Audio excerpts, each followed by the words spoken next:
Hello everyone, welcome to this video. In today's video, we are going to learn how to print something in the output in Java programming language. So in order to learn how to print the famous message hello world in the output in Java, we simply need to write down this line of code. So we write down system.output.println, and inside parentheses in quotes, we're going to write down our message. For example, hello and then world. If I want to write down another message, simply I again do the syntaxing. So I write down system.out.println, and inside parentheses, we're going to have welcome to Java programming. So when I run this code, we see that here we are having the hello world message and then welcome to Java programming message.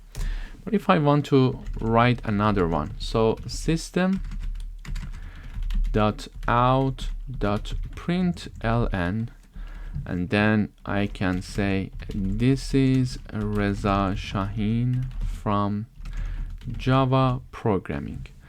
And when I run the code one more time, we see that again this message is showing in the output. This is Reza Shaheen from Java programming. But one thing to note is that here in the end, we need to have the semicolon as well. So please note the semicolon in the end, and simply whenever you want to print something in the terminal in the output, you write down system.out.println, and inside parentheses in quote, you write down your message. Thank you for watching. Hello everyone, welcome to this video. In today's video, we're going to learn how to declare and print basic data types in Java. We are having several examples here. For the example 1, we are having this part.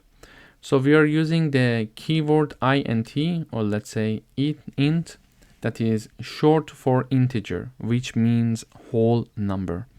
So we write down int age equals 25. This line actually declares a variable named age, and it is assigned the value of 25. And this variable age is of integer data type. Okay. Then we print it using the system out println. So here is my message because I am showing the quotes. So we are having the age in the quotes, plus we want to print also the age variable. So this joins the text age with the value of the age variable and print it. So when I run the code, first of all, I see this. So this is the age, which is this message exactly that we printed here, that we put here. And then we see the number 25, which is this number that is assigned to age variable. Okay, so this is an example of an integer. Now let's talk about the floats. So float is used for numbers with decimals. So whenever I want to have a variable that is of float data type, I write down the float keyword. And we must add the letter F at the end of the number when we are having a float number or variable that is assigned with a float number. So I am having here a variable called temperature, which is of the float data type, and this number is assigned to it, 36.6, and we please note the F in the end. And finally, we are having the print again here. So we are saying that, for the example, body temperature, which is our message because it's in the code, plus the temperature variable, which is this number, plus the degree that we are talking about. So for example, we want to say body temperature is 36.6 degrees centigrade. Yes, let's say Celsius, sorry. So now this is the second example. We see it in the output, body temperature 36.6, and then the C, which is here in the code that is shown here. And next, we would like to talk about the doubles. So in example 3, we are having the double data type. Double is like float, but it allows more decimal places. And this is useful when we need higher precision, like for prices or scientific data, when we are having a lot of decimal numbers. a number with a lot of decimals, let's say. So I'm having a variable called price that is of double data type, and this number is assigned to this variable. And here we are printing it in the output. So the price and the $sign message is shown. So we see the price and the $sign, and then when the price variable is called, this number 199.99 that is assigned to that variable is shown here in the output. Okay. Next, we are having the Boolean data type in example 4. So Boolean actually represents a true or false value. This is used in decision and logic checks in programs. So here I'm having a variable called isJavaFun, and the true is assigned to this variable, and this variable is of Boolean data type, meaning that it can either take true or false. And now in this case we are having the true being assigned to it. So then I'm having this question being shown as a message in the output, is Java fun? Then when I call the variable is Java fun, it is going to print true for us in the output. Then we are having the example 5 where we discuss about character data type. So a character, or let's say a char here, stores a single character and must be enclosed in single quotes. So note that we are having a single quote here. And here we assign the grade A and print it. So the grade A, this A is assigned in single quote, is assigned to a variable called grade, which is of char, or let's say character data type. And system out println, we are going to print it in the output. So we are having this message because it's in double quotes, so grade and colon, and then A is being printed because we are calling the grade variable. Next, we are having the string data type here. So when we discuss about the string data type, string is used to store words or sentences enclosed in double quotes. So you see that Reza is in double quotes. And we are having a variable called name, and Reza is assigned to it, and name is of string data type. Okay. Then we try to print it. So I say name, and then a Reza is being printed in the output. So name, this is Reza. Okay. And finally, the example 7, we are having the combining multiple types. Here we are having the variable called year. It's of integer data type, and the number 2025 is assigned to it. Then we are having a variable called course. It's of string data type, and Java programming is assigned to it. Now we are using this syntax system.out.println to print this line. So here we are first of all showing this message course, and then the variable course is called, which is going to print Java programming. And then we are having the year being called, so this number 2025 is going to be printed in the output. So we see that Java course, Java programming 2025 is shown in the output.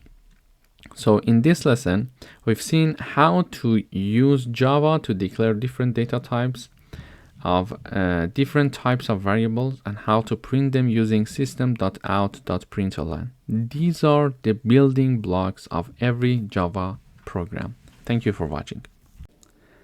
Hello everyone, welcome to this video. In today's video, we are going to discuss how to perform certain arithmetic operations, or let's say mathematical operations in Java. So first of all, I need to declare two variables. The first variable is called A. It's of integer data type, and number 10 is assigned to it. The second variable is called B. It's of integer data type, and number 3 is assigned to it. But how can I perform arithmetic operations? In order to perform arithmetic operations, simply we can use the mathematical symbols. So for example, the plus for addition, minus for subtraction, then star for multiplication, slash for the division, it's an integer division, and then a modulus operator for finding the remainder. So in order to do the calculation, first of all, I would like to print some messages. So I use system out println syntax to print arithmetic operations. So this is what is shown here in the output. Then I print the values that are stored in variables a and b. So we see that for variable a and b, we are printing them in the output here. So you see that here I have the codes because I want to print a little bit of message. So I write down a equals. So this a equals is being printed here with a space. Then we are having plus a, meaning that I would like to add a, and a variable is holding the value 10. So 10 is being printed. Then I have a comma and then b equals, comma, b equals. Then we are having the plus and then the name of the other variable, which is b, and the number is assigned to it is number 3. So a equals 10, b equals 3. So this is the first message that I would like to print on the top. Then I would like to perform the addition. In order to perform the addition, first of all, I'm going to print this message saying that a plus b equals, because if I don't have this and only print the output 13, which is 10 plus 3, it would be confusing to see, okay, 13 comes from where? Okay, I need to do the calculation again in my head to see, okay, a plus b equals 13. But this message simply is shown here, a plus b, and then we are having the variable a plus variable b as a form of addition. So their value is 13 as being printed in the output. Then I do the same thing here. Again, a minus b equals in the codes. So we see this part of the output. Then a minus b, so it is 10 minus 3, it will be 7, that is shown here in the output. Then we are having the multiplication. So a multiplied by b, it is equal to 30, which is 10 multiplied by 3. Then a divided by b, it will be 3. So 10 divided by 3 is 3. So it's an integer division. And finally, in order to understand if a is divided by b, what would be the remainder of this division? We need to use the modulus operator, which is this symbol, okay? This operator. So a modulo b, we are going to calculate the remainder of a division of a divided by b. So 10 divided by 3, the remainder is number 1. Basically, in this video, we learned how to perform mathematical operations. Thank you for watching. Hello everyone, welcome to this video. In today's video, we would like to learn how to perform rational operations in Java. First of all, I'm going to declare two variables called a and b. Both of them are of integer data type. For a, we assign number 10, and for b, we assign number 3 to it. So a equals 10 and b equals 3. Now I would like to perform a rational operations. What do I mean by rational operations? Let me illustrate it with an example. Now a holds the value 10 and b holds the value 3. In order to perform the first rational operations, I would like to see if they're equal or not. So a equals b. This is what I write. Okay, a equals b. So the compiler is going to compare a and b and tell me if this statement a equals b is true or it's false. And we know the answer. A equals 10 and b equals 3. So a equals b, it's not true. It's definitely false. So when I run the code, now I expect to see the false in the output. So a equals b, we see false. Why? Because a is 10 and b is 3. So they're not equal. This is why we see false in the output in the first place. So this is the first rational operation. And also, in order to print the message before performing the rational operation, we do it in double quotes. So a equals b and colon, and then we see the result is false.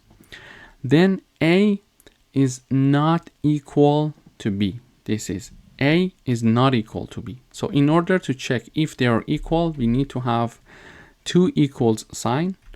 But when we don't want to when we want to actually check if they're not equal, we need to have the exclamation mark and then the equal sign, meaning that they're not equal. I'm saying in this line, A is not equal to B. Is it true? Yes, it's true, because they are indeed not equal. So this is why we see true here in the output. Then the next rational operation would be A is greater than B. So the value of A is 10, the value of B is 3. Therefore, 10 is greater than 3. Yes? Yes, this is true. And this is why we see true in the output. Next, we are having A is less than B. So A is 10, B is 3. So 10 is less than 3. Is it true? No, it's not true. We know that it's not true, but when the compiler, we want the compiler to decide. So A is less than B. So the answer is false, because this is indeed not true.